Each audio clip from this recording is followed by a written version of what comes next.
there, I'm Margaret Langley. My family and I own Marlborough Farms in southwest Ontario, a free-stall barn milking about 100 cows with 2 robots. Recently, we were involved in a research project that looked at runoff related to our silage storage. At our farm, we have a bunker silo to store silage. For our size of operation, that was the most practical and efficient. But with any kind of storage system, whether it's a bunker silo, tower silo, or a bag silo, there are important things to consider when it comes to best management practices. Through this project, I learned a lot about silage effluent and how important it is to take measures to limit its impact on the environment. What exactly is silage effluent, you might ask? Effluent refers to the liquid that can accumulate from silage as it sits in storage and releases its moisture content. This liquid is very high in nutrients and other compounds from the silage, including nitrogen and phosphorus. Because of its high acidity, silage effluent can also erode metal and damage concrete, making it difficult to contain. When effluent escapes from the silo, it can make its way into the soil and eventually into nearby streams and waterways. When the phosphorus and nutrient-rich silage effluent makes its way into the local water system, it can cause something called eutrophication, whereby the excess nutrients cause an overgrowth of aquatic plants and algae. These overgrown plants and algae use up oxygen in the water, block sunlight from getting through, and can even release harmful chemicals, potentially killing fish and other wildlife or forcing them to leave. So, how big of a problem is this really?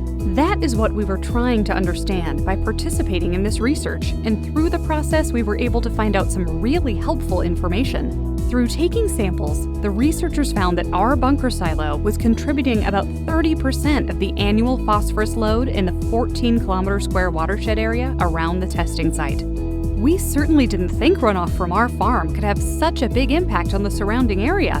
This really goes to show how these bunker silos can be an important source of phosphorus load in the local environment and the importance of taking steps to make sure silage effluent stays out of our waterways. Many folks, like me, use buffer strips or riparian zones to try and manage effluent.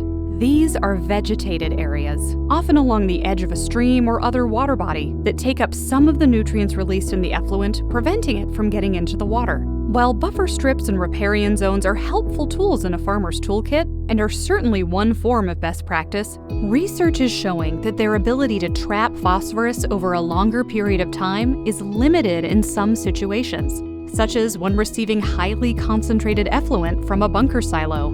That's because these systems can become saturated over time, kind of like a wet sponge.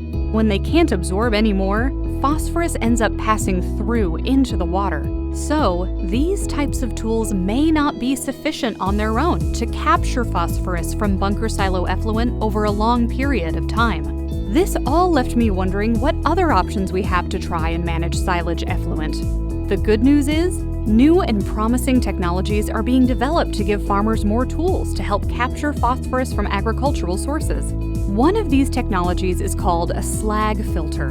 In this system, effluent from the bunker silo drains into a vegetated collection area, which helps to slow the runoff during periods of heavy rain. The water then flows slowly through a mix of iron slag and gravel, which is very effective at capturing phosphorus. Eventually, the filtered effluent flows through a grassed area where it gradually enters the soil, leaving no discharge. And what's really exciting is that these systems are low maintenance and can continue to trap phosphorus for many years, making them an effective long-term solution. If you want to learn more or have questions about slag filters or silage effluent, the researchers are always happy to chat. They are working hard to try and make these systems accessible and affordable for farmers like me and you, so that we can all continue to improve the ways we manage silage effluent and do our best for our farm and the environment that surrounds it.